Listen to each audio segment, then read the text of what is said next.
ए दोस्त बता तू कैसा है, क्या अब भी मोहल्ला वैसा है?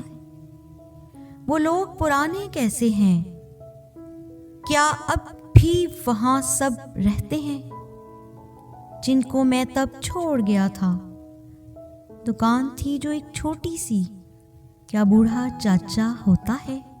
क्या चीजें अब भी हैं मिलती, बिस्किट पापड़ और गोली खट्टी मीठी सी? बेड़ी वाले घर में अब भी क्या बच्चे पत्थर मारते हैं, और बूढ़ी अम्मा क्या उस पर अब भी शोर मचाती है? बिजली जाने पर अब भी क्या खुशी मनाई जाती है, फिर छुपन छुपाई होती है? क्या पास किसी के होने पर मिठाई भी बांटी जाती है? बारिश के पहले कतरे पर क्या हल्ला गुल्ला होता है, और गम में किसी के अब भी क्या पूरा मोहल्ला रोता है? गली के कोने में बैठे क्या दुनिया की सियासत होती है?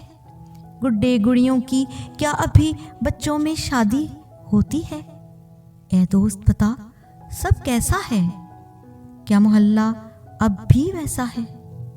क्या अब भी शाम को सब सखियां दिन भर की कहानी कहती हैं? वो ईद पे बकरों बैलों का क्या घर घर मेला सजता है? खामोश है क्यों दोस्त मेरे, क्यों सर झुकाकर रोता है? हल्के हल्के लफ्ज दबाकर कहता है, सब लोग पुराने चले गए, सब बूढ़े चाचा मामा खालू खाला चाची अम्मा सब मुल्के अदम को लौट गए। घर बिके और तकसीम हुए, अपने हिस्से लेकर सब अपने मकाम बना बैठे। अनजानों की बस्ती है वो, अब लौट के तू क्या जाएगा, दिल तेरा भर भर आएगा। घराना